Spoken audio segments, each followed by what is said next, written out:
maybe they're not encouraged to fight, right? Whereas at the beginning of the hunt, oh, this could be man meat. Okay, this is great. Awesome.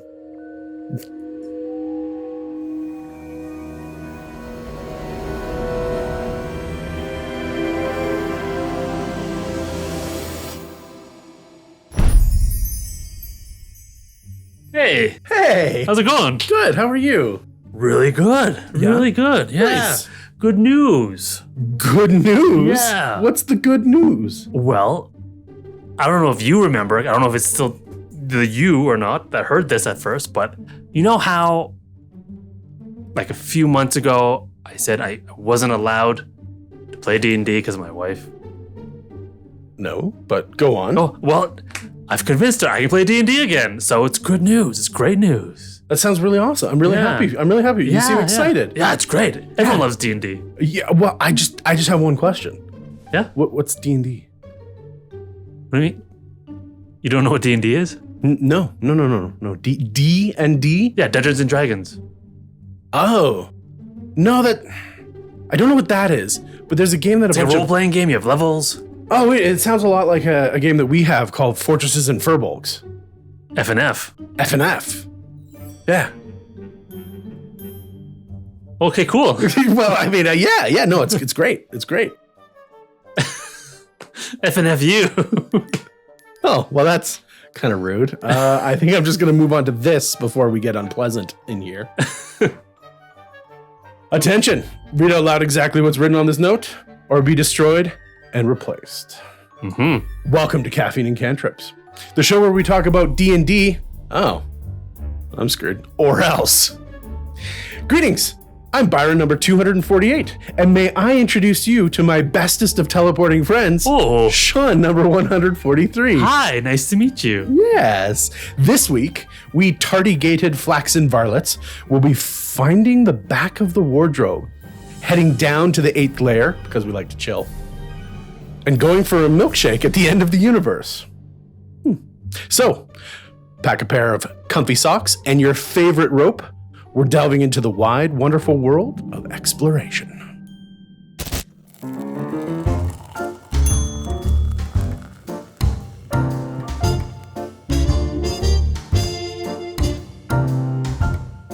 Welcome back, everyone, to another episode of Caffeine and Cantrips. Well, very happy you guys can join us today. Super happy. Your resident Fortress Master, Byron here. Really happy to have you. F&F. F&F. It's the best. Yeah. It's the best. If you can't play D&D, Play F&F. bump it up to F&F. Yeah, that's right. But today, we are talking about how to add a sense of discovery and exploration to D&D.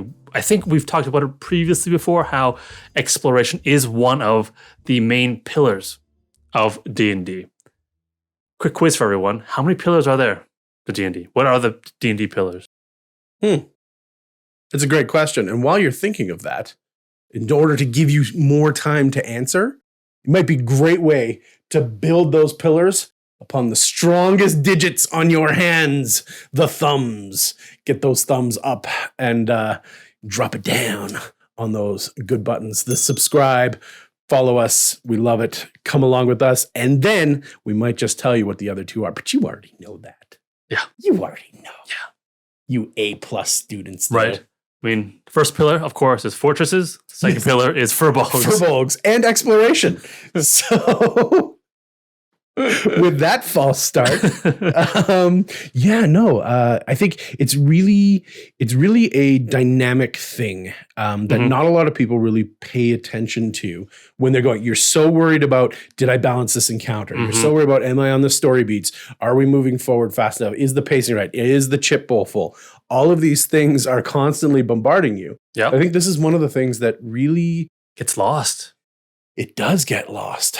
Right, because we're like, oh, we gotta build like a good storyline. I gotta make sure that the encounters are great, right? And then we even in our previous talk, we talked about the three kinds of narratives, right? Yes. There was the railroad, right? There was the water slide, and we talked about how most people sort of diss the sandbox as as if it was not that great, right? Well, just It's hard to both work, the right? railroad and the sandbox, Yeah. right? Right. But really, the sandboxiness is a lot of it is where that sense of discovery and exploration lies, because that's really the essence of the sandbox, Mm-hmm. right? But again, all of those things that are, I think, if you're not careful, like a sandbox, if you don't do discovery and exploration correctly, it can sort of muddle things in your campaign, right? You lose your story, you lose all that kind of stuff, right? Mm-hmm. So what we want to talk about in this episode is sort of how to pull off that properly, or things you have to think about when you want to add that sense of exploration and discovery in your campaign, right? Like for example, you've introduced your player group to this new area, and you think you've put all these cool things there, right? Oh, I've got all this cool lore, mysterious architecture from the ancients, and like weird monsters I've never seen before. Yeah. And they don't care. They're like, where's the MacGuffin? I'm gonna go straight there. Yes. Right? But what about this intriguing rune on the wall? Whatever. Does it help me find the MacGuffin? No. I'm gonna. Yeah. Can I loot it? No. Right? Okay. Can I kill it? No. Do I get XP? No. And they'll just ignore it, right? Yeah. Because there is that sense of curiosity and that desire to explore and discover isn't there, right? So how exactly do we inject that into our campaigns? Yeah. So put away your swords, combat. Shut up for once. Role play. It's time to explore. Wow, look at that. Even us. Shut up, role play. Just once. Right? Just once. I mean, I love talking about role play, but I think it's like you said, it's an important thing to talk about, because I feel like it's not talked about that often. Mm-hmm. Well, Right? this is kind of I think when we're talking about the 80-20 rule, and if you're not familiar what that is, a quick version, 20% of your success comes from like 80% of your work. Yep. Right. 20% of your problems, right, comes from 80% of this other blah, blah, right? 99 problems. 99 problems, but a crit in one.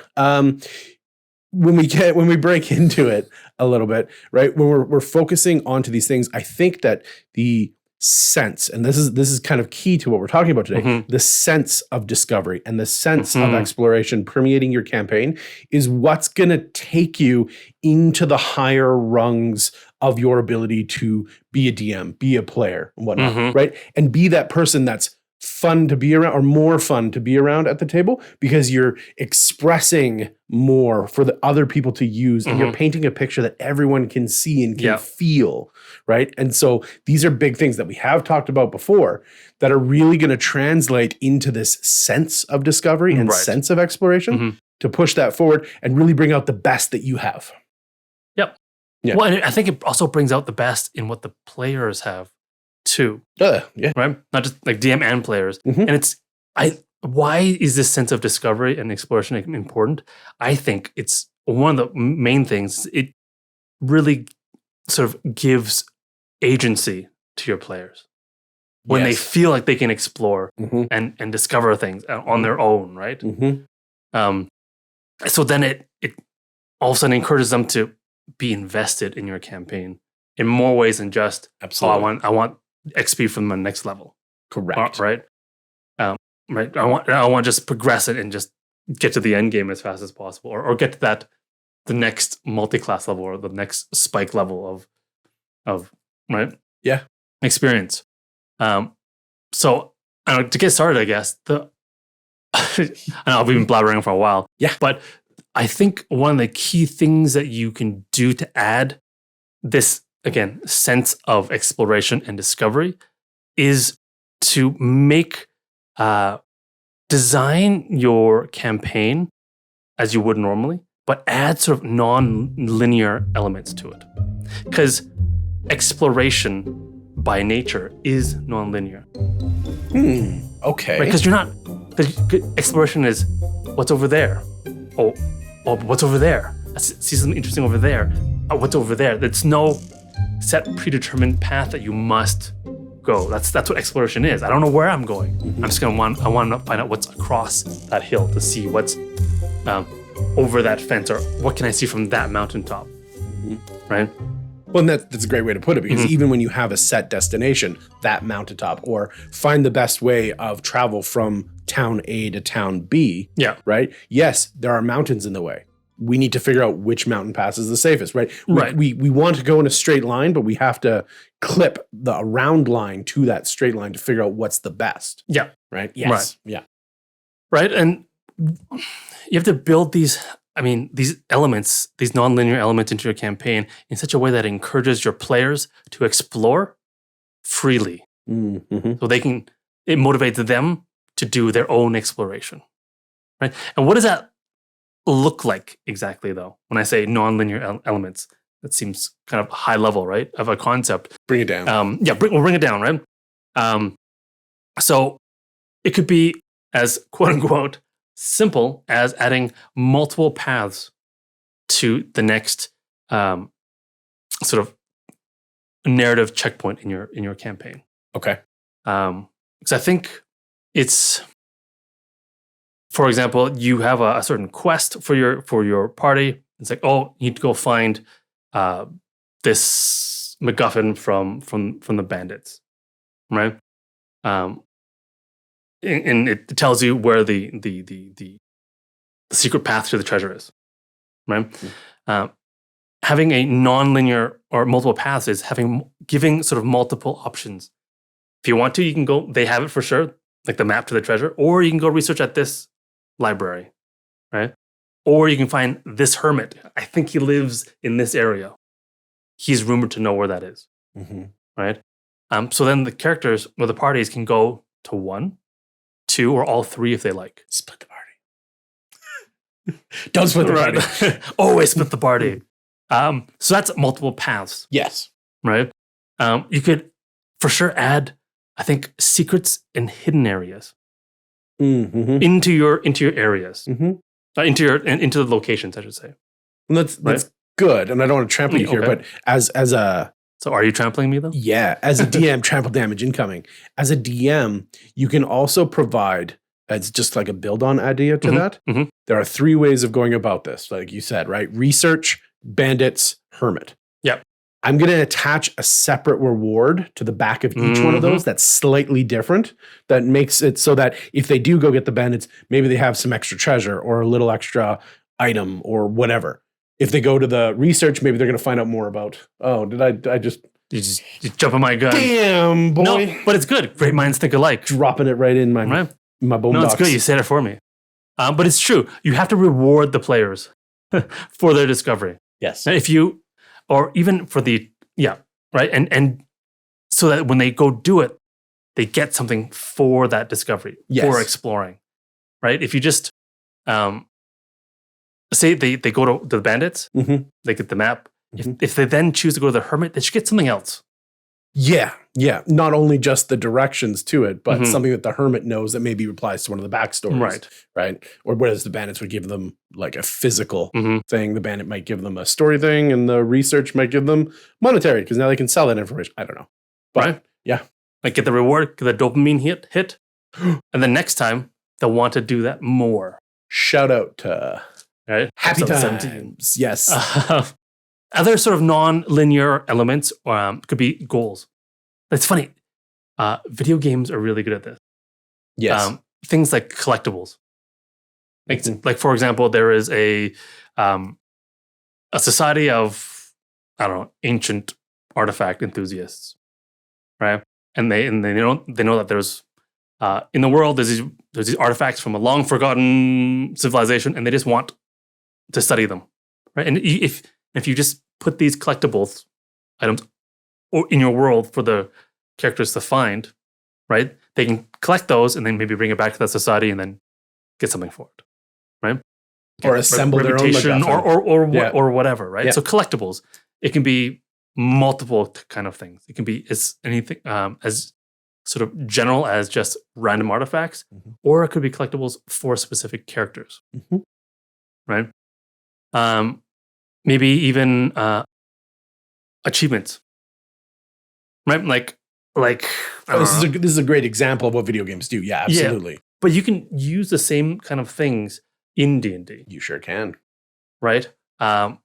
Like say, for example, you're in a specific adventurers guild.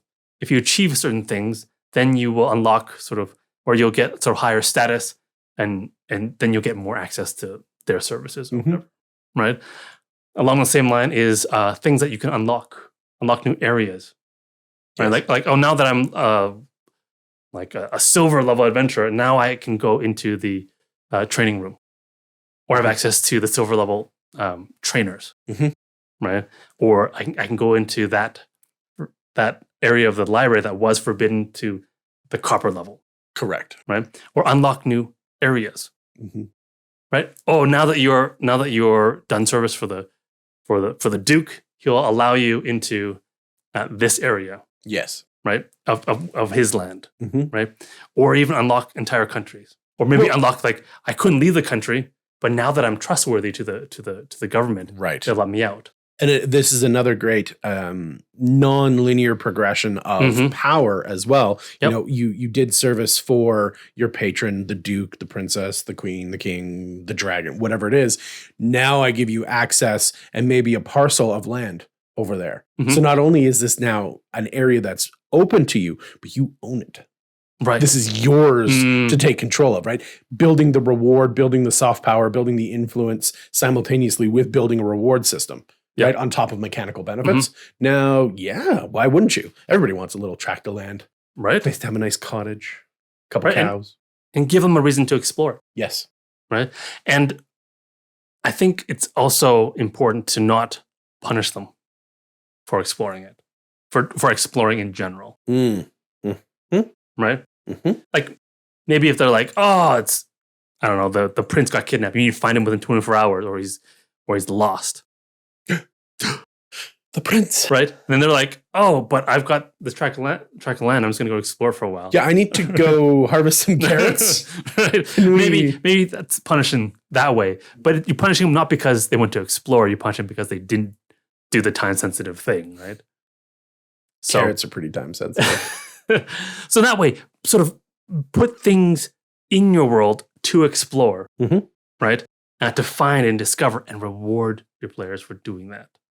Right. So then they'll come to expect that exploring things will bring sort of good things.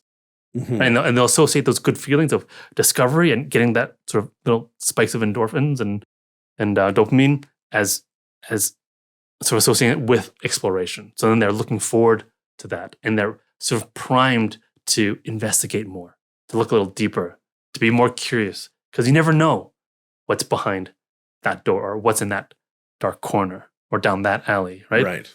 Because if the players feel like they know everything, there's no point in going down the alley because there's nothing there. There's never anything there. Way too much exposition, NDM. Players should never know everything. You know who I'm talking to. Right, or they believe that they know everything. Right. It's just more bandits. I don't want to deal with that. So they just go past because all I want is the MacGuffin so I can get my level. All right, so I can finally get my subclass. Yes. Right? Yes. So non-linear design in your campaigns. Yeah, no, it's important because that's obviously going to add breadth when we stop talking about the straight line between A and B, whatever A and B might be, story wise, actual physical geographical like transit and travel, or it's story exploration and backstory, whatever. Right. Having a bit of a winding road, like we talked about for water slides, right? Making those shapes that you guys have to go through will create a more fulfilling experience all around, right? For everyone at the table. And some of those that aren't, if you're broadcasting your stories and whatnot, right? It creates a better, more believable world to be around, right? And so it's really kind of interesting when you're talking about it that way, because I think the quality of what you're doing is going to count, right? For what you're putting out there. But so does quantity, and they have this varying weird kind of scale that they normally work. Quality versus quantity. Quality versus quantity. Okay. And it's easy enough to say that, but it's far more like we talked about high concept versus a little bit closer. It's far more high concept than it should be when you just say it that way. And what do we mean when we're talking about quantity? Yeah, I'm curious, actually. Because we've just said, it's great. You're building out your campaign. It's wider, right? We're making stuff. Okay, it's awesome. But if it's all bland.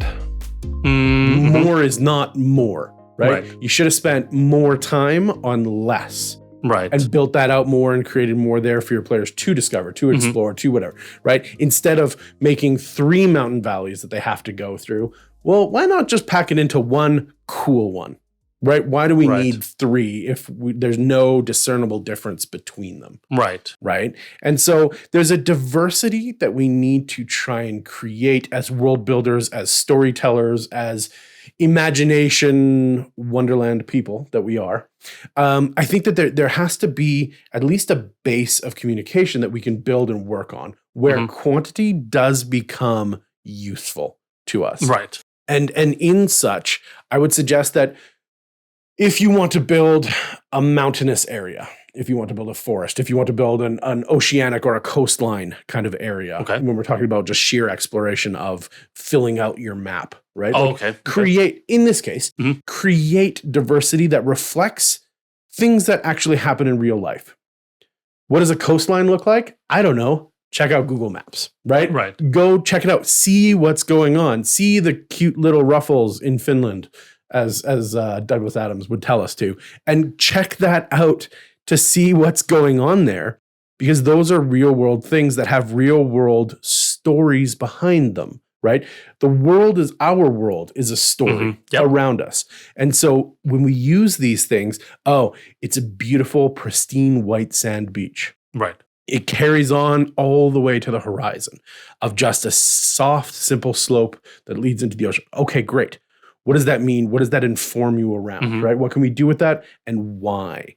These are awesome things that we can look at, like 10 Mile Beach in Florida, right? That is a beautiful, pristine beach that goes on seemingly forever.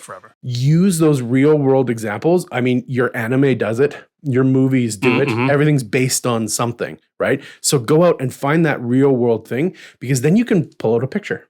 Or you can take that picture of a real world thing and put it in your mind and make 100 words about it to make it stand out a little bit, right? And so you can add that quantity to your quality, and it doesn't just all seem like, oh, it's another beach. Right. Oh, it's another mountain. Oh, it's another forest. Oh, what's special about this? Whatever it is, right? And we have to diversify it, or else your quantity does not count. Right. I don't care if you have 500 pages written about 500 beaches if they're all the same beach. Right. Right. And it's not going to penetrate. And that monotony will kill the sense of exploration. Right. And it'll kill the sense of discovery, because why discover it? They're all the same. It's a beach is a beach is a beach is a beach. So ain't life a beach. Right. Yeah. There's a really special beach over there. Is it though? Is it? Why is it? Right. Yeah. And so without that, your quantity doesn't matter. Right.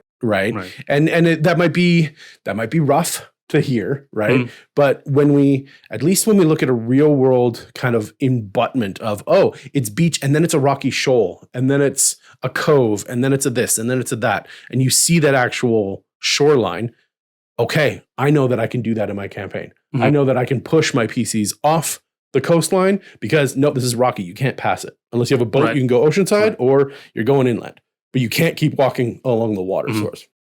These little things will create that variety that will force players to not take a straight line, even when they want to.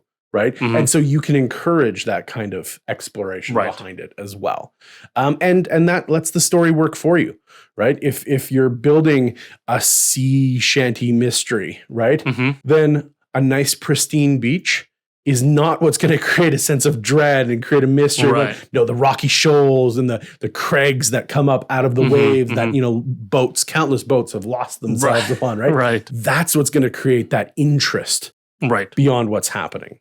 So I definitely think that in terms of quantity, you can produce, a dozen cookies, but if they're all the same, a dozen cookies is still awesome. It's right. Well, it depends on the cookie. Yeah, it depends on the cookie. If it's a bad cookie, then you don't want to eat a dozen of one is enough, right? So yeah, and scope that we don't often talk about, but scope is one of the things that we're always cognizant of, right? Know how much you have to fill. Right. And do encourage that there's going to be enough diversity within your scope. So even if that's a city, your whole campaign is in one city. Right. Well, each district better be different. Right. right? Each street doesn't have to be, but each district needs to be, right? Each inn should have a bit of its own flavor, Right. right? Each, whatever you want to call it, each brothel, each tap house, each castle, each guild house, they should all be different to reflect what's going on there, to make a sense of, you want to find out more. Right. Why is there a shark above the bar Right. in a tavern that's called the Grassy Knoll? Right. How does this connect? Right? Right. Like, what's going on here? Right. And so these types of things we need to watch out for when we're going at this. Right. And then conversely, quality.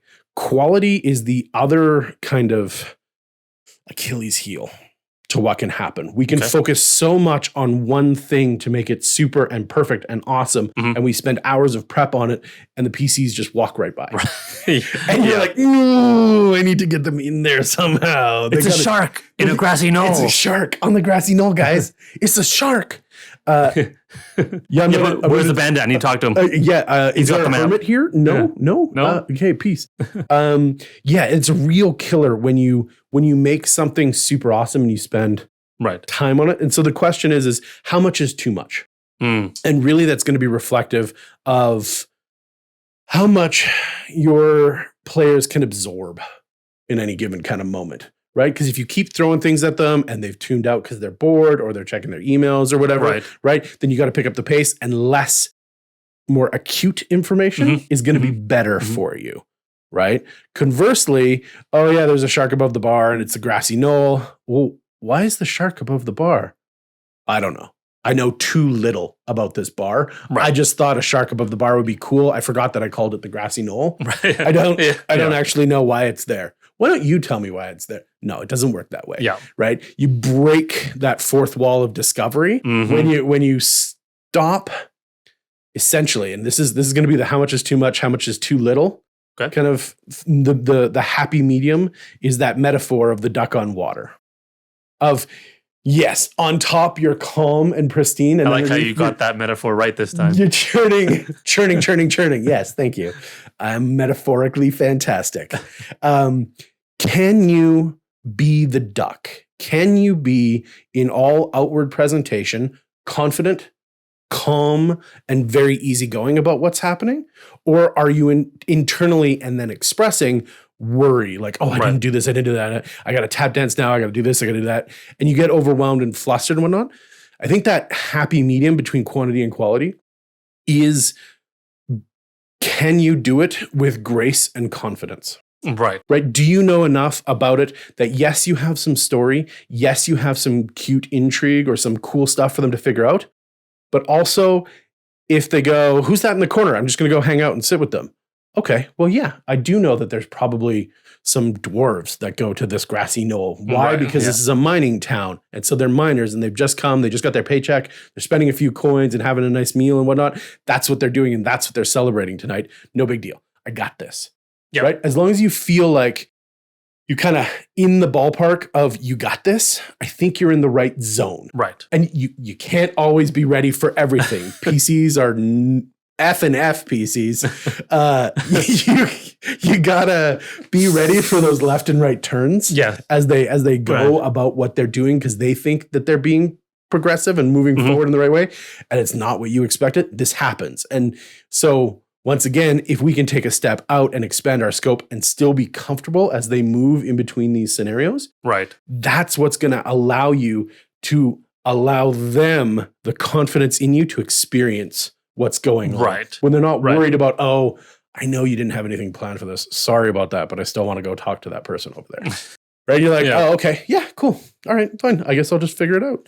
No, that's not the way that we're going to create discovery, exploration, What's in the forest? Trees. And maybe a bear. Yeah, definitely there's a bear in there somewhere. Like, oh, okay, great, thanks.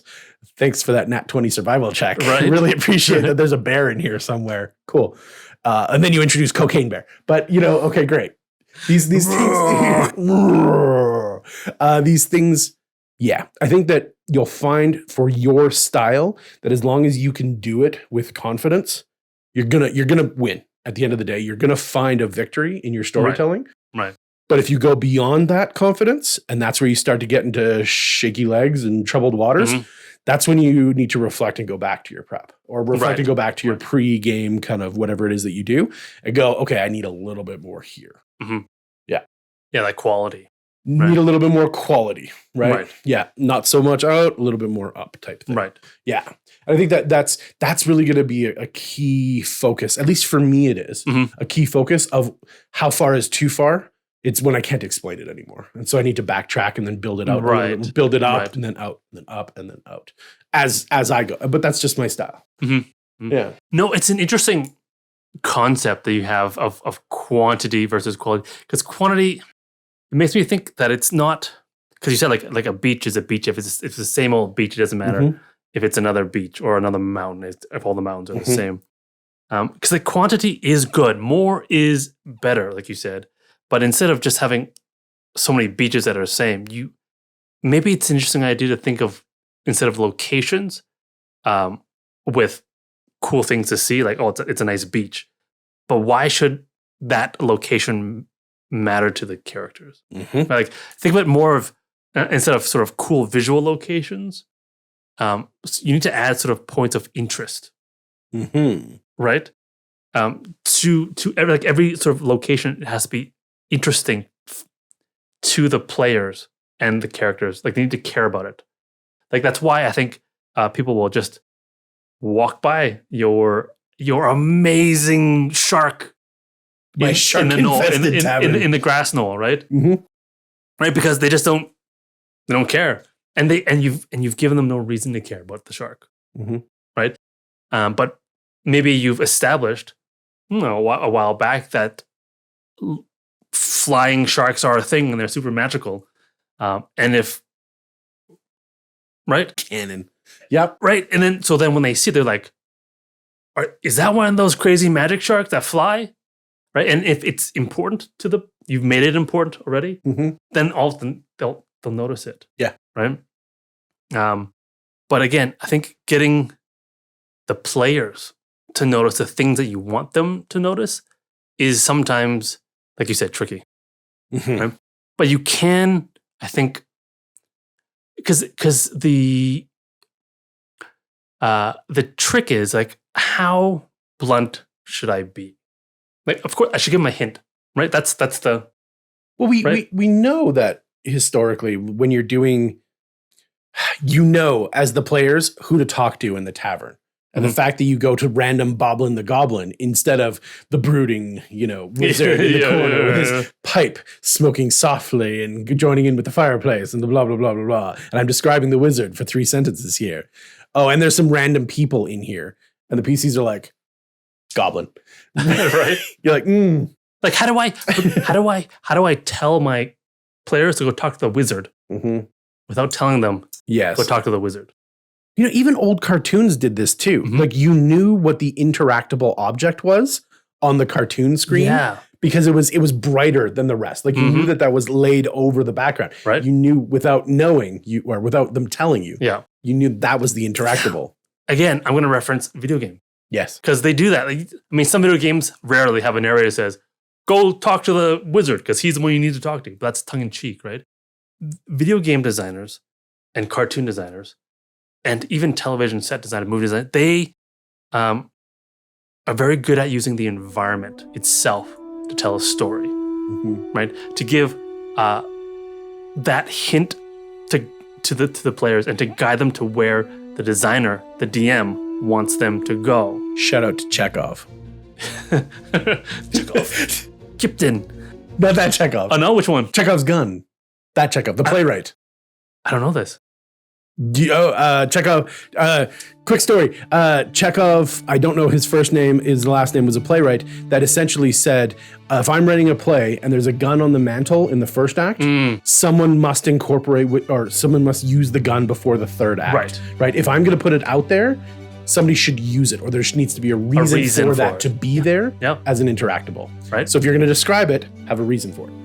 Right. And in a movie, it's there, and the camera will focus on it briefly, at least, to give that visual hint, so that when it does get used, you're like, oh, I remember. That was it. Right. It primes us to go there in our minds. Right. So I think as DMs, we can use the environment to tell a story, to guide the players. Yes, Captain. Captain. So again, like how do you we do love you. I mean, but how do you do that? Right? Yes. To get started off, use, of course, we want to, as DMs, use that descriptive language. Right? Yes. Imperative. Yes. Right. To highlight the things that are important. We don't want to necessarily talk about every single pebble and crack on the ground, right? Every single window and what the glass is made out of, right? Because that will drown out the things that are important. 3 out of 5, right? 3 out of 5 senses is like great. Right? You want to say exactly enough to convey the information that you want to convey, and that's it. Yes. Right? That's it. And no more, because that'll just dilute everything. Yes.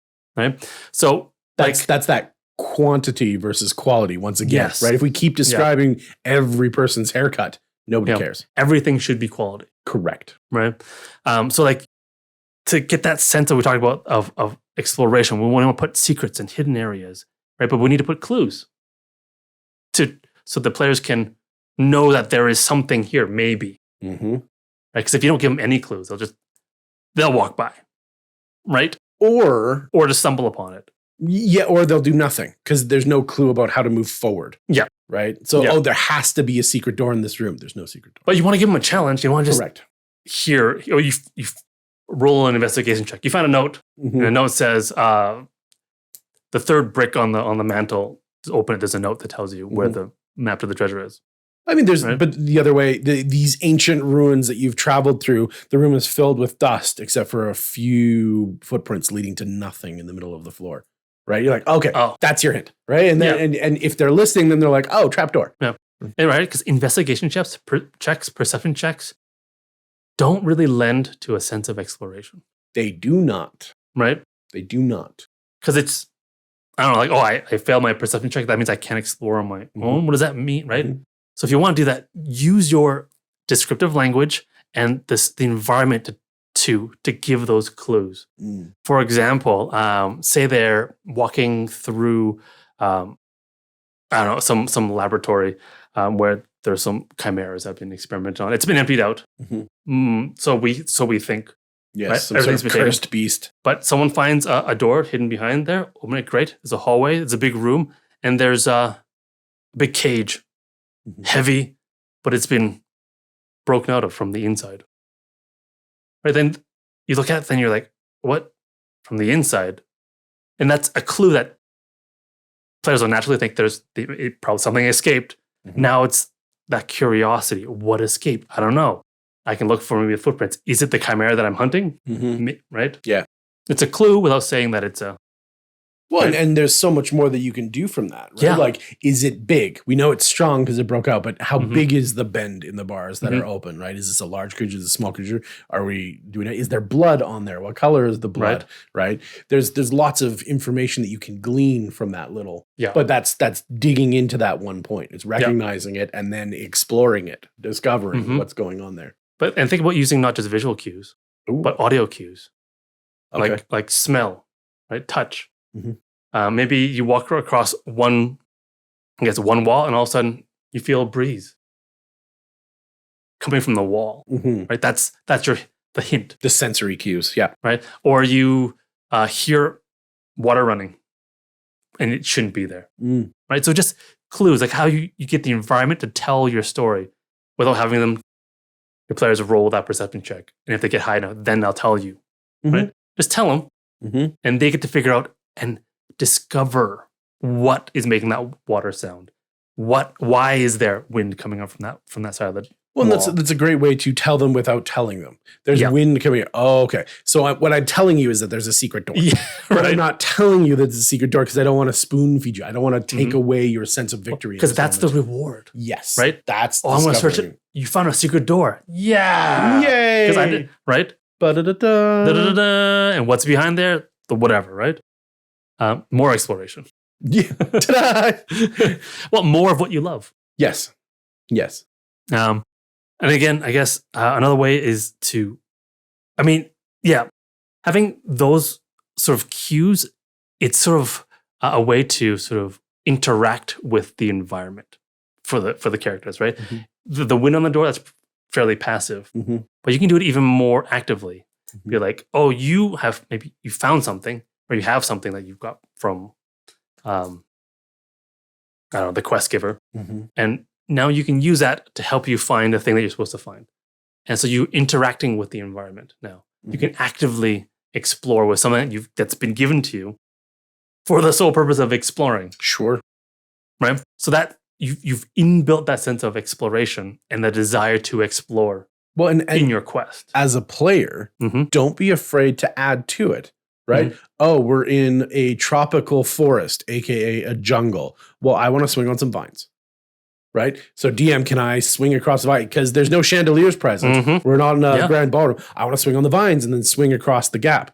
Oh, yeah, I never thought, yes, there would be this, right? I think if it's acceptable at your table, don't be afraid as a player to add certain things to the environment that conceivably would be there, right? In a natural way that you're not forcing. It's not a Deus Machina, right? Like you're not making it there because that's the perfect solution to this particular problem.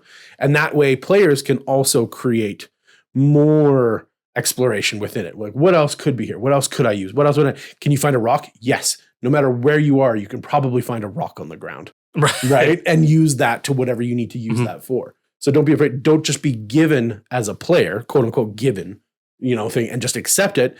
Do see how you can play with it. It is a toy. It's a gift, right? Yeah. Spin it. Look at it in different directions. See if you can do something with it. Yeah. No, in that player agency, I think is so key. Right. That's why your perception checks, your investigation checks don't feel exploratory. And when you get information for rolling well on those, it doesn't feel like a reward or a victory. Correct. Right. But if you did it through your own actions, right, even though you were given a hint in a direction of where to go, even though you were guided toward there, correct, that area, because you did it, the player did it, not the dice, then I feel like I accomplished something and I'm rewarded for that exploration. For sure. Right. So I think that, and then the players will again feel like they can do things, that they're competent because they've accomplished things in your campaign, and they'll also feel more immersed. Again, perception checks, not super immersive. No, but they can add. They can add to the immersion, right? Because I'm specifically focusing on this. Oh, okay, cool. You're really interested in that. Let me tell you more about it. Like maybe perception checks might be a last-ditch effort to give the information. Like you're not catching any of the clues. Maybe I'll ask you to do a perception check, and hopefully you'll. Well, know your player or know your character's passive perceptions is a good one, right? Oh, this person's got the highest. Okay, I'm gonna feed them some extra information because they've been looking around in this area and everybody just bombed their rolls. Yeah. Right. Yeah. No. Here you go. Or like, oh, you hear a faint clicking sound from underneath that pile of rocks. Oh. Then, of course, no one's gonna be like, oh, weird. That's funny. Clicking rocks. What's underneath the table here? Right. So. I do think it's very conspicuous that there's a table next to some clicking rocks mimic. But, that's a good thing. That's a good thing. And I think perhaps mimicking rocks. What a weird mimic. Huh. You kind of gave it away, buddy.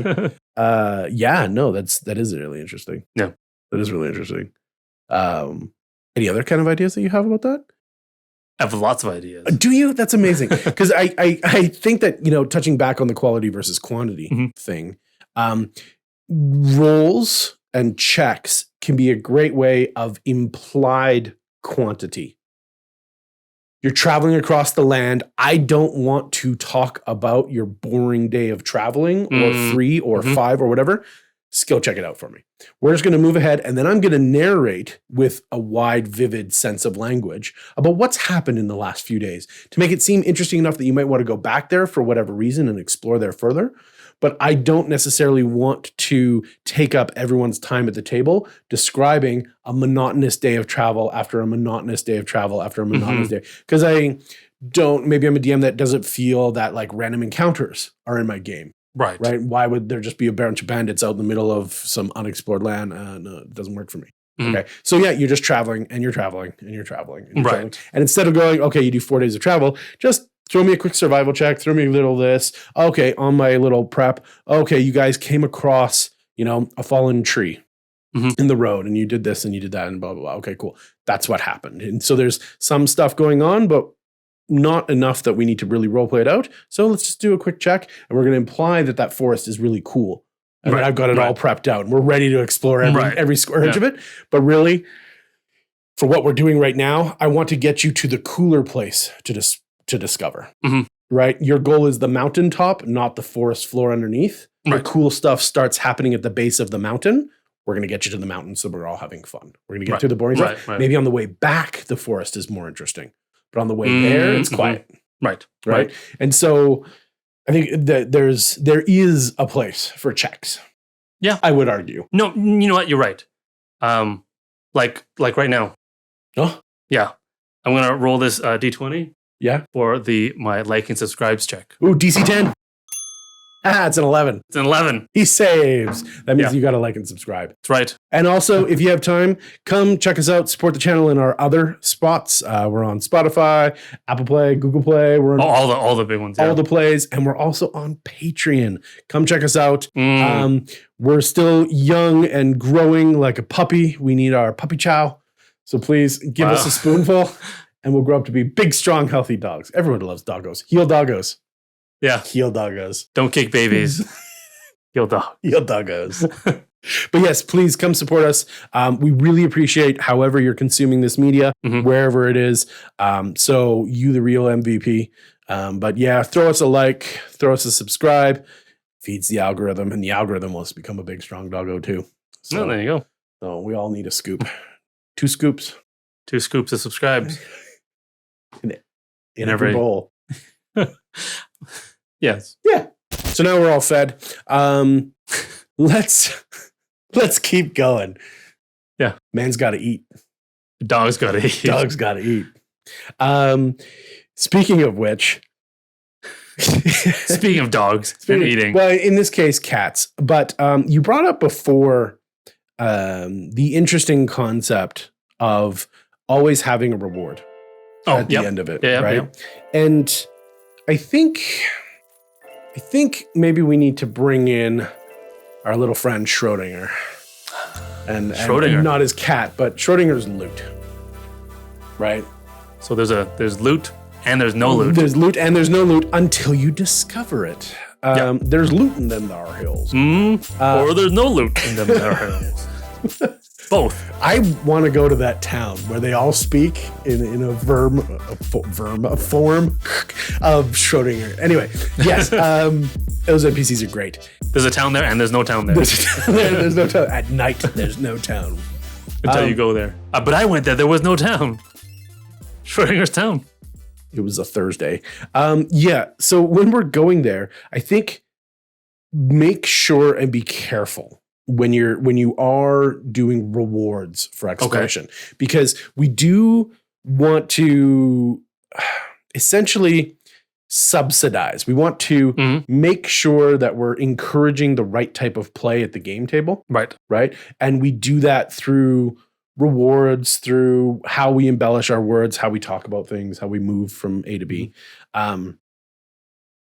Be careful not to give too much of the same reward type. Or possibly always a reward. Sometimes maybe there's not a reward. Maybe the reward was friendship, right? Like, it's still a reward. It is. But you mean like physical reward? Yeah, it's not a sword, a pile of gold, a lost MacGuffin, a whatever. Right. A sword. Yeah, I love. You have 8 swords. You're that fighter. You're that guy. So many lessons.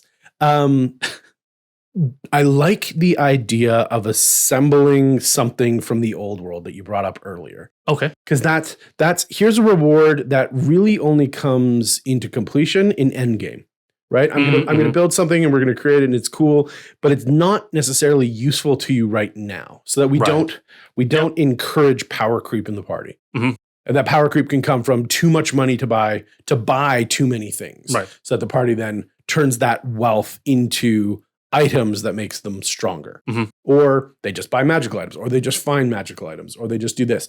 Like, feel free to change up what rewards we're giving. I like the idea of giving rewards to inspire them to discover and explore more. but I think that we have to change up what it is so that we don't, we're talking about nonlinear progression and more width of progression, but we still got to keep the boat afloat. We can't tip it too much. Right. Or it could even be like soft rewards. Well, and that's what it should be, right? Is a blend of these things that aren't necessarily immediately recognizable for what they can give to the party or what they can do to the party, right? Or what the party can use them to do to others in a horrible, horrible war crime fashion. But always, every time. More Nerf gas, DM. It's mustard gas this time. It's okay. Hooray!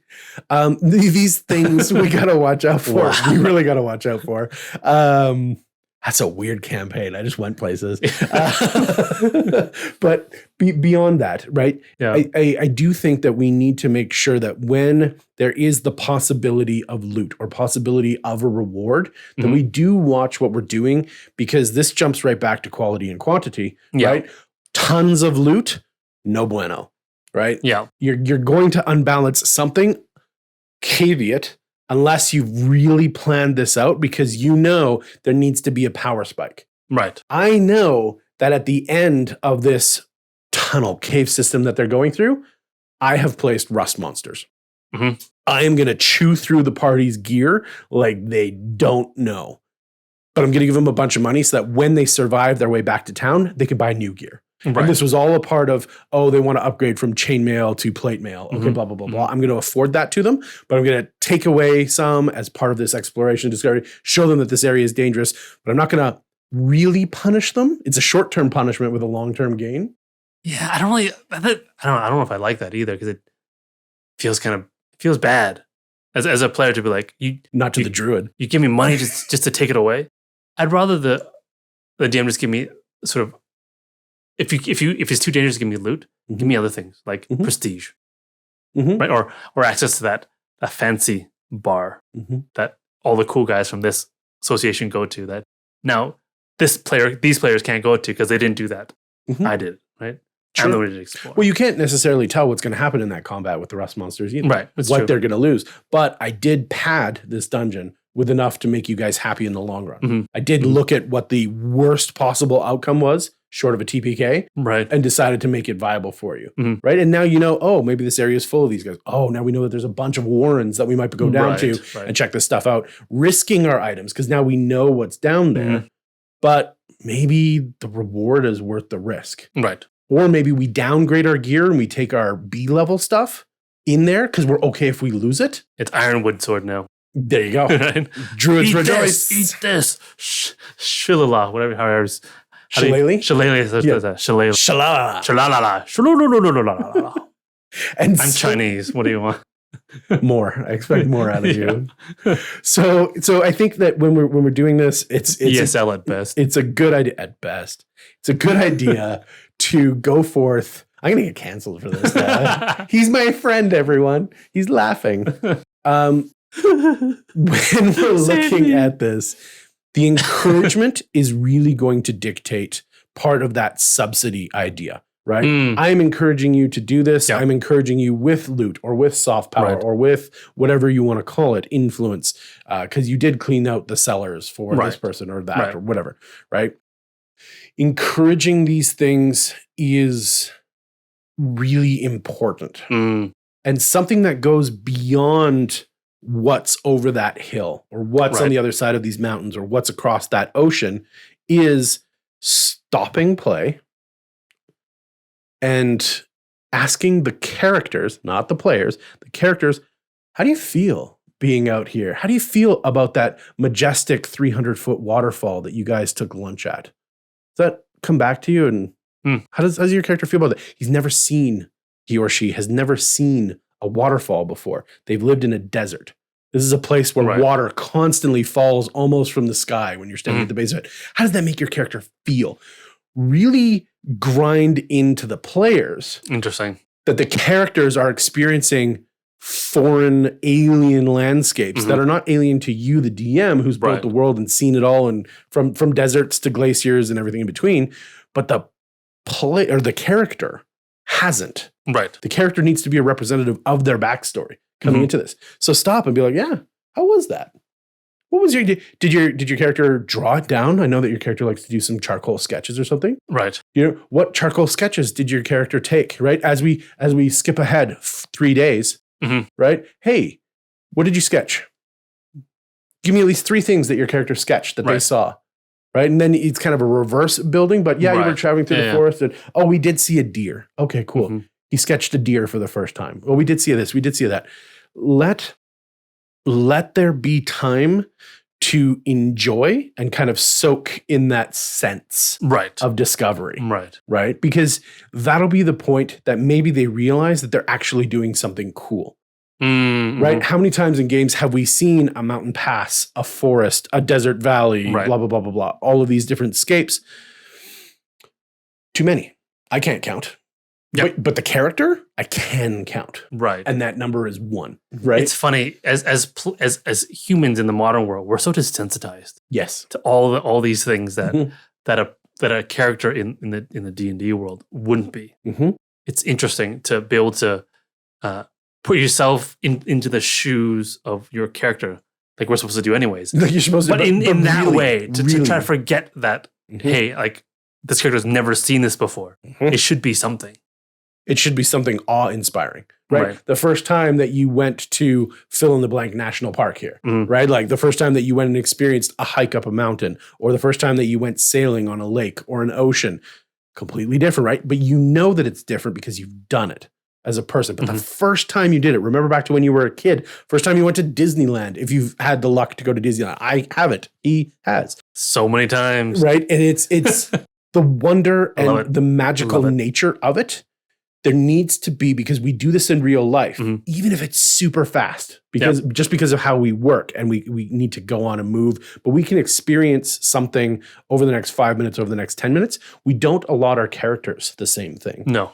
right? So as a DM, as a player, right, engage in a moment of role play. Mhm.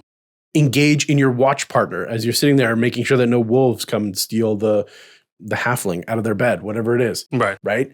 Hey, the waterfall was crazy. Yeah. I've never seen something like that before. I've been around rivers, I've been around lakes, I've been around Yeah. streams, but I've never seen water fall from the sky. It's crazy. Yeah. Right? Snow, right? For a lot of people, they don't know what snow is in the real world, right?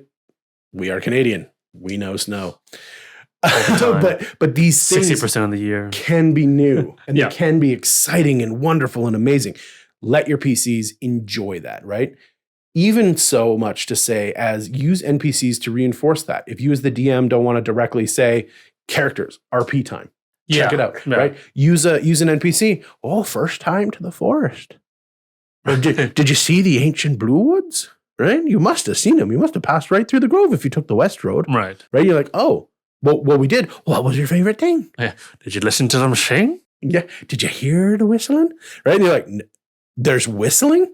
Right? And you're like, no, we didn't. Oh, they sing stories. They sing songs. You got to go back and listen. Right? You're like, oh, point of interest. Yeah. Yeah. We probably want to go back and find out why the trees sing. Singing. Yeah. What does that mean? What is Yeah. causing? What's the interesting thing there? Because that is a point of interest. Yeah. Right? So if you don't want to do it pressure-wise as the DM, jump back. I like that way better, Let actually. it, it's a softer way of doing Yeah. it.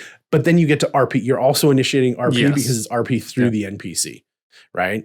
That's a great way to do it. Also, don't be afraid with NPCs and with everything else is you got to use the environment to inform everything else around it, like the culture, the history, the legends, Right. the local lore, even creatures. Okay. Something that I like to do is to take stat blocks and just reflavor them entirely. Right? Yeah. Oh, you see, I don't know, you see a deer, but it's got 6 legs. It's very easy to describe. I can go to an antlered beast with 3 legs per side and a white tail. Oh, they're like, oh, it looks like a deer. Right. It sounds like a deer. It runs away like a deer. But got if I sharp fight teeth. it's got sharp goddamn teeth. It's a carnivore. Okay, great.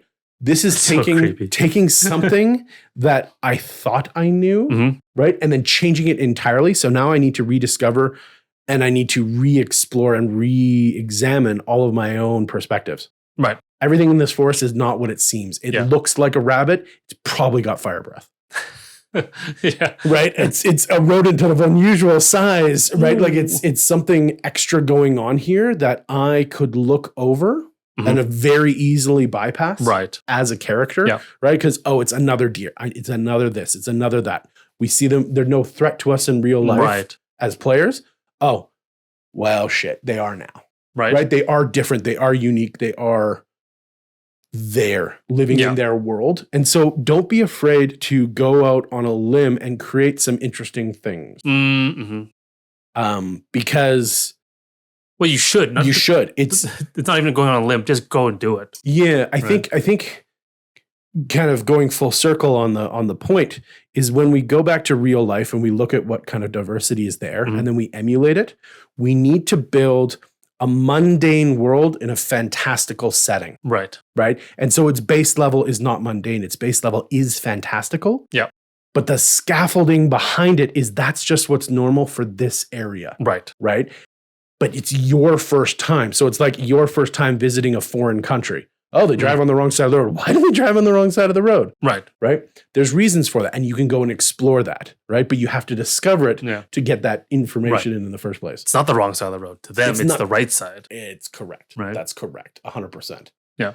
And when we're going through this, I really think that paying attention to our themes is going to like slide on top of this. Okay. And be a really good kind of informant as to how we need to progress to maintain that sense of exploration. Okay.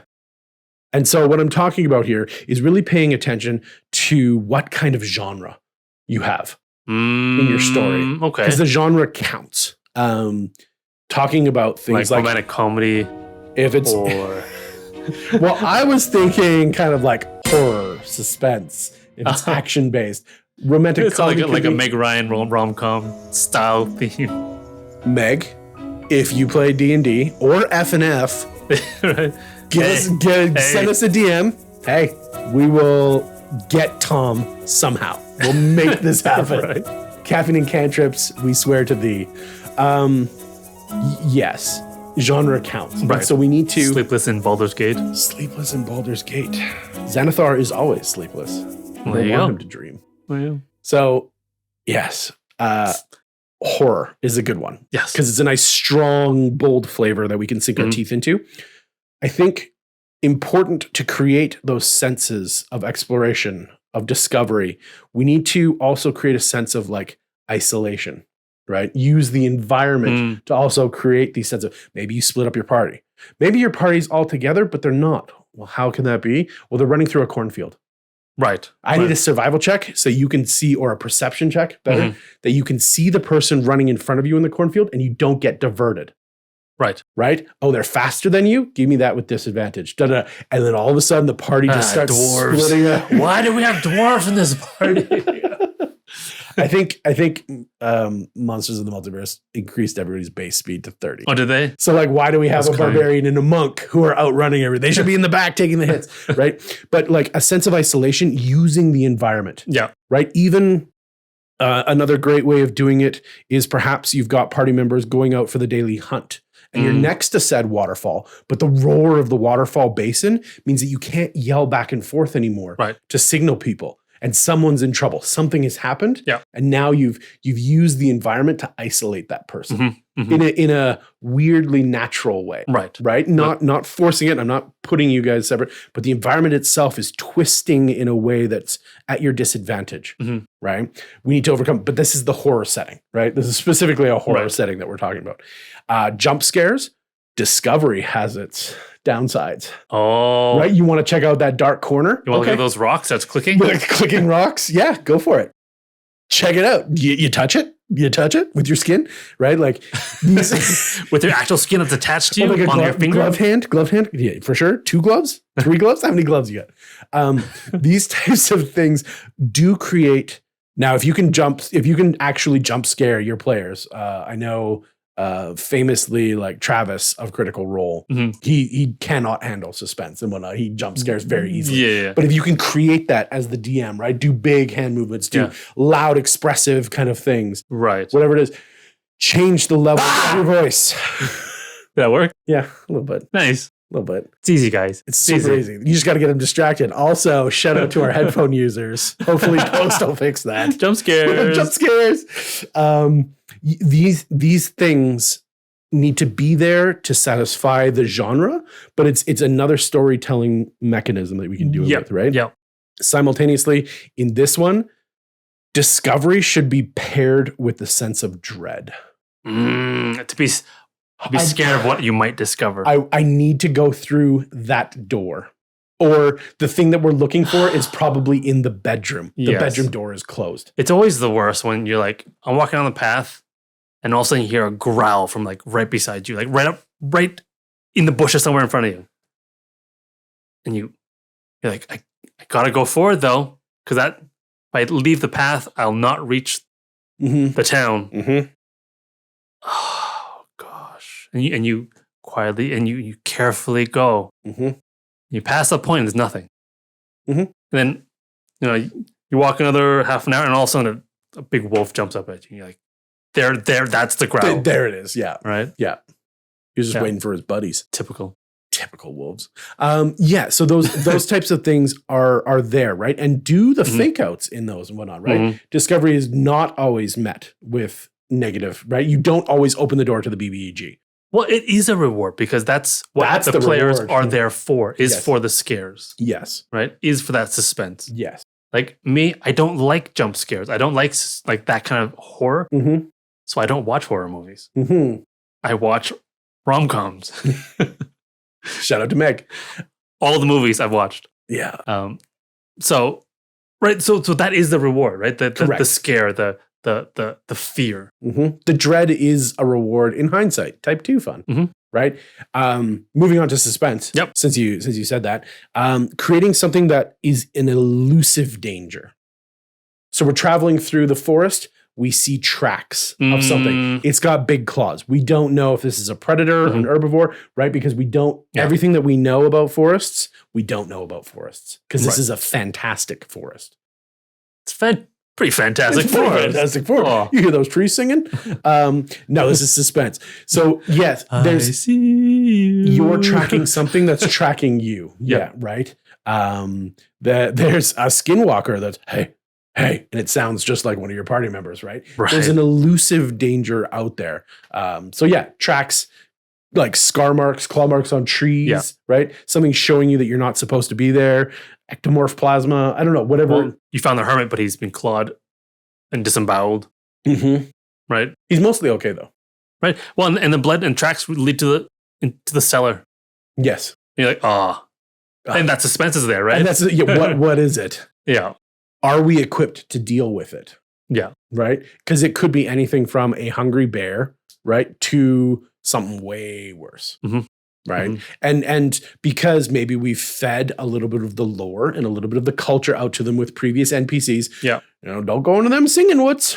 Them singing woods hide the howls. What howls? Howls of death. Okay. You're that guy in the horror movie. I love that guy. Okay, cool. Right. But when we're talking about, the elusive, there is something there and we have proof that there's something You ain't there. gonna catch me, monster some bitches. You robot. Yes. Absolutely. Don't get him, Skeeter. Go get him. But yes, for suspense though, as opposed to horror, I think suspense, you need to show evidence in their discovery of the thing that is hunting them. Mm-hmm. Right. In this case, you got to try and create mystery a little bit. Mm-hmm. What is hunting us? How is it moving around? How is it doing that? Where is its lair? You're out there for something, right? Why is it hunting us? Can we get away? Right. How do we do it? Yeah. Right. Can we survive till morning? Right. Can we survive till nightfall? Do a reverse, right? Any of these things play with that. In this case, so horror, I said that I think it was discovery needs to be paired with dread. I think in suspense, discovery needs to be paired up with high stakes. Right? There is a reason that you have to be here and you can't just go, nope, not my problem. Right? There is a werewolf that comes out of the glens, out of the moors, and comes into town and takes its victim, right? No, we have to go deal with it. Right. We have to go find it or else the town is doomed. That's what we're here to do. So we have to be out here. We can't just say no. Right. but we do see the marks of its victims. We do see trails of it traveling, right? And these types of things. High stakes, I think, is suspense. You want to pair that with discovery. And then, interestingly enough, if you've got an action-based, let's go focus from exploration onto, just put a spotlight onto combat. Okay. Right? And an action-style adventure. Maybe it's an Indiana Jones style thing where you're moving around a lot. A Lara Croft. Doesn't have to be combat. But does not have to be combat. But if you've got action in there, there's probably some combat elements. Yep. Yeah, typically. Right? Can you chop down the tree while the rest of the party holds off Cocaine Bear? Right? Can you do that? That's a great combat where the victory condition is not defeating the bear. The victory condition is getting across the tree, across the ravine to the other side safely, right? And then the arrow croaker is just like, rock, no problem. And you shoot him out of the air. No arrow croakers allowed. Right. So action, you need a lot more variety of opponents. Like I'm saying, the opponent is the tree over the ravine, right? That's the opponent. The survival aspect of is the bear, right? So it's a race against time in that case. The opponent is not the bear itself. It feels like the opponent is just physical challenges. Physical challenges, right? Can you ford the river, right? Can the horses? Well, not while mounted. Okay. Can you get across the chasm? Right. Yeah. All of these things. These on the rickety bridge. These are technically opponents. Yeah. Right. In quotations to what we're trying to do. So you need a variety of these things to get in there and show off what you've got going on for an action campaign. Also, you're having the duel in front. Let's say there is a combat. You're having the duel in front of the magnificent waterfall, and you're on that stretch of land that crosses in front of it, that the waterfall is carved out of the rock. And that's where you're fighting. Is this magical place. Not actually magical, but it's like this awe-inspiring moment. Yeah. Right? That you are fully narrating. You're using all of the colorful language that you can to just show how cool it is to everybody else underneath. That are looking up at this duel in front of this thing. Use majesty. Use crazy landscapes that exist in real life that don't exist in real life. Just to put your little fight on it to make that moment extra special. Right. Yeah. Right? Because that's really going to punch it up. And with this, I think for action-based environments and discovery, the sense of accomplishment needs to be attached to the sense of discovery and exploration. We did cross the ravine. That was so crazy. We did get over the rickety bridge because we did some good quick checks and we saved each other, blah, blah. The sense of, great job, guys. That was amazing. The teamwork was great. Do you guys talk about how good the teamwork went while you're eating dinner? Are you still scared because you snapped through that one dead board and blah, blah, blah, blah, right? Talk about how they overcame the things. Because, like we've said, and trying to hammer this in, the meat and potatoes of what's going on, you've already designed, right? You've already built in. The gravy is this focus of what's happening and forcing the PCs and the players to understand how awesome it is what the characters did. Or what they just discovered, what they just explored. You know, no trailblazers have come through here in the last 50 years. Why? Well, them dang wolves. Right? They got a taste for man flesh. Okay, cool. Well, we're doing it. Right. We're going out there. Yeah. And it's going to be awesome because you all come back with like these crazy wolf pelt hats and you're Daniel Crockett. Davy Crockett. Thank you. With the raccoon skin hats and everything, right? Like we went out there, we saw them, and we brought them back with us. But we won. Singing Woods. Davy Crockett. So I think when we're doing genres, pick what extra feelings that you think should be a part of the discovery and the exploration of your genre, of your scope. And get in there and make sure that you're reinforcing that through your description of the environment, through your description of the senses. Really hammer in exactly what it is that's driving the force behind that sense of exploration. Right. Yeah. No, I like it. What you talked about really does go into, I feel like it's less a sense of discovery, but it feeds into that sense of exploration. Right? Like, and all the things and the feelings that are sort of associated with exploration. Sure. And discovering them for yourself, right? Discover what discovery means to you in this moment. No, that's That's really interesting. Mm. No, that's cool. I like it. But I think, I don't know, like we've talked about all these things, like taxes and subsidies, like reward, reward what you discovery, like, yeah, right. Use the environment and all that kind of stuff. But I think if you're not careful, you will fall into certain traps if you don't balance things correctly. It's a trap. Because, I mean, we talk about how discovery and exploration, it's all about like immersion in the sense of agency that players have to go out and discover. Sure. Right? But if you're not careful, people get overwhelmed when there's too many choices. Yeah, we touched on that earlier. Right? Like, yeah. Like where should I go? I don't know. What should I be looking for? I've got 5 things that I could be looking for. Which one should I look for? And that will interfere with that sense of discovery, I think, and exploration. So if you can keep your players focused on what they're doing and have a focus on maybe one type of exploration or exploring one direction or trying to discover one thing. And if you want to add extras, make it sort of incidental things while they're focused on one goal. And then you just happen to find an artifact, because those can be anywhere, right? An ancient artifact. They're just littered all over the ground. Well, everywhere that the adventurers are going, because they're going to remote places to discover sort of new civilizations and meet new life forms. Right? Yeah. While, making sure to adhere to the Prime Directive. So that's one thing. If you have too many choices, you freeze. Correct. Right? And that... Well, analysis paralysis is real. Correct. Yeah. Right? Another thing is that you want them to discover things, but you don't want it to be too easy. Right? But it's even worse. It's worse than too easy is making it too hard. You're like, I've given you all these clues, but they've missed all of them, and you refuse to give them more clues or easier clues, right? Then they're like, oh, I guess I'm more done. You want some more clues? Well, not that they want some, they need more, obviously, right? Because they haven't bitten onto anything. They don't know where to go now, right? So don't make it too hard, because that's frustrating. Because then then the reward is not quite as worth it. Even if in the end they get there, you're like, man, that was frustrating. That was like 6 hours just to find the secret door that was indicated by the wind blowing. Yeah. Right. But yeah.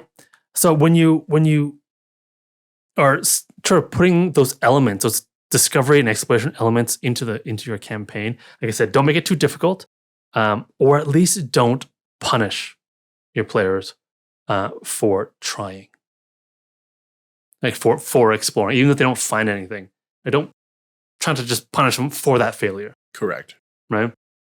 And again, that's why, like, make sure that the exploration is worth it, because if it's not worth it, they'll stop doing it.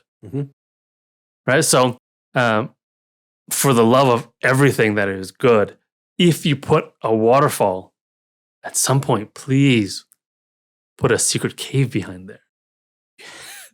I don't. Maybe it's just me. It's just you. But every waterfall I encounter, I need to check. It's true. The secret cave behind there. Now that you mentioned it, I do too. Right? And when there isn't one, you're just like, one of these waterfalls better have a secret cave behind it. Even if it's just like a little nook or whatever, right? It's a something. Yes. Yes. Right. Yes. So if you don't take away anything from this episode, take away that. Put secret caves behind your waterfall. I like it. Shoot Please. the monk. Secret caves behind waterfalls. Yes. But anyways, make exploration worth it, right? Make them care about exploration. Yeah, don't go chasing waterfalls. No. Just give them a little more TLC. Yeah. Yeah. Right? Make them care by giving them rewards for it. So they care about the exploration. And then they'll want to do more of that type of activity because they've gotten that addictive dopamine hit, Right. right, from doing that. They're like, oh, this is fun, right? And you program to think that discovery and exploration is fun.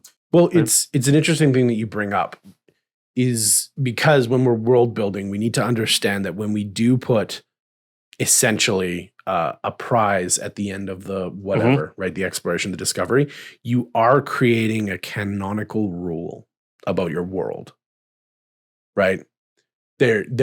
Yes, dragons like to fly in the sky and they live high in the mountains, yada, yada, yada. When we explore caves in this area around this civilization, we tend to find artifacts, right? Right. This becomes a canonical rule. When I go just looking through caves, Okay. I'm going to find artifacts, Right. right? It becomes part of the world Right. that you're establishing, right? And that's why I referenced earlier, like you got to make sure that you're balancing out what kind of rewards that you're giving. No, absolutely. Right? Absolutely. Yeah, but it is tempting that you give them the dopamine hit and you are training the players and you are subsidizing, right? You're giving them things. Give them for their something. action. Yes. Doesn't have to be a thing, No. but give the players something. Maybe not necessarily the characters, right? But the idea is that it does become slightly canonical, right? That you will be rewarded for your exploration. I think it's a good rule.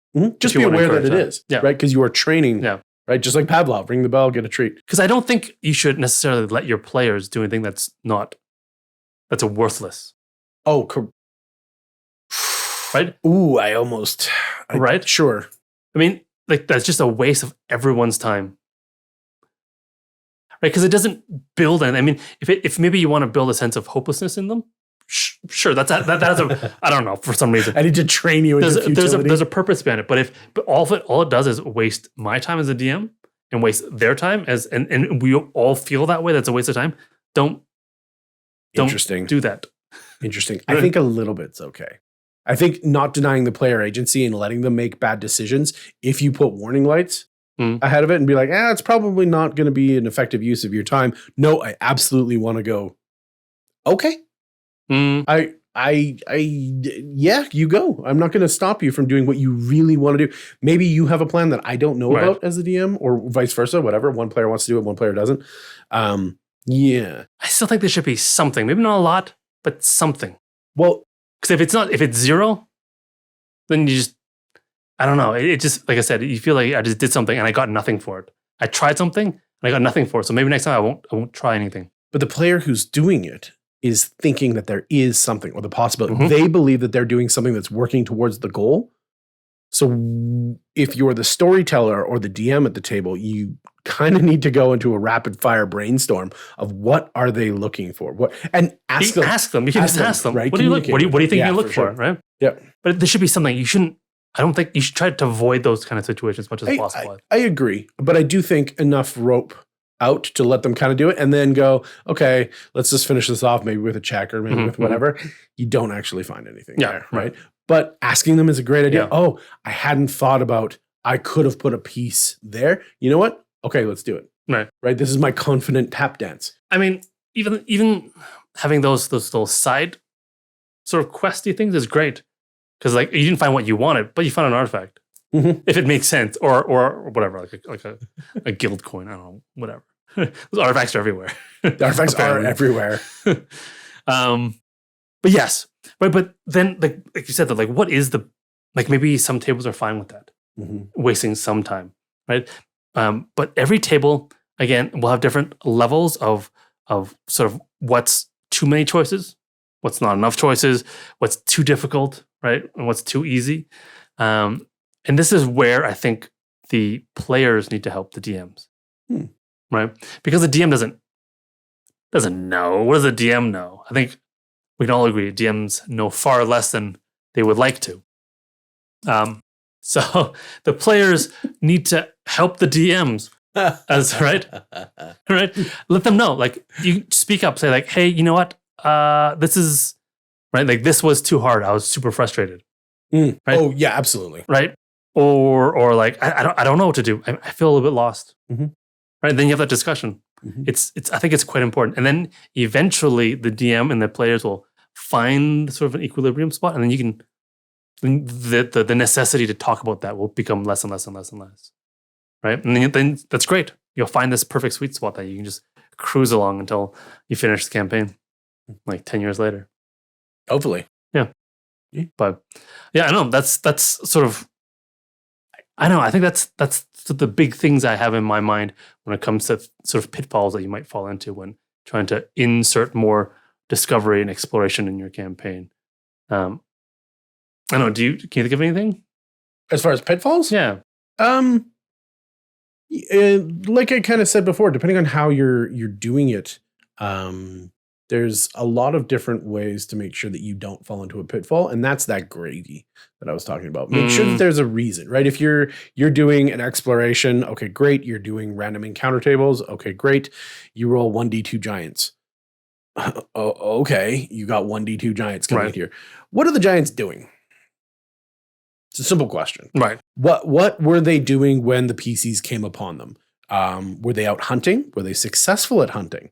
Well, if they're successful at hunting, they just want to get back to their giant mom. I know there's a joke in there, but they just want to get back to their giant mom and bring home dinner. There's one giant joke in there. Yeah. Then maybe they're not encouraged to fight, right? Whereas at the beginning of the hunt, oh, this could be man meat. Okay, this is great. Awesome. There's a joke in there. So when you're doing these things, when you're doing exploration, when you're doing discovery, make sure that you have the quantity of a backstory or an idea of why this is there. Yeah. For what reason. And if the reason is, I don't know, much like a PC, why are you an adventurer? I don't know. It kind of deflates some of the purpose of it being there. Right. So I think that's what I would consider as probably a major pitfall, is just nothing is an island unless it's an island. But the metaphor of nothing is an island is nothing is disconnected from the world around it, right? Try and entwine and interweave the things that you're going to come upon in this discovery and in this exploration. There is a reason that the artifacts are maybe buried. Why is that? Get in the comments, right? There's a reason that there's so many artifacts. Why is that? Get in the comments. These types of things need to have some sort of backer behind them in order for them to blend in. And if you can do that, that's going to help alleviate most of your problems, right? Is the cognitive dissonance getting in the way of your immersion? Yeah, I can agree with that. Get rid of it. Yeah.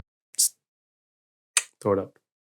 Let's get it. Move to trash bin. I mean, you know what? There is one last pitfall, I think, is that if you've watched or listened up to this point in the episode and you haven't yet clicked on the like and subscribe and the follow button and all that good stuff, you really need to. Or jump in the comments and tell us why you didn't.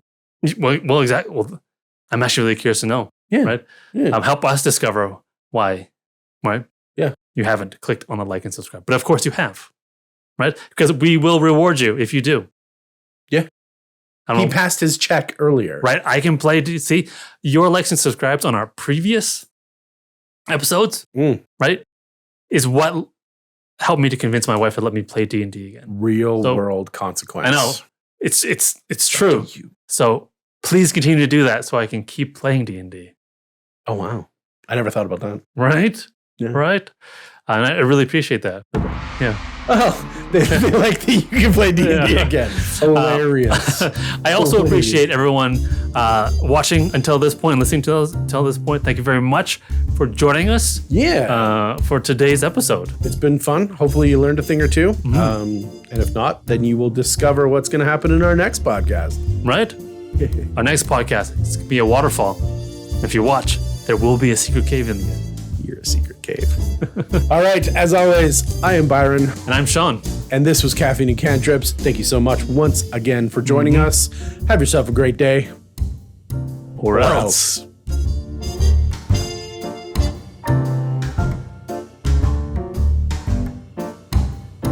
You know, when your bestest of friend tells you to F and F off. F and F you. That's amore.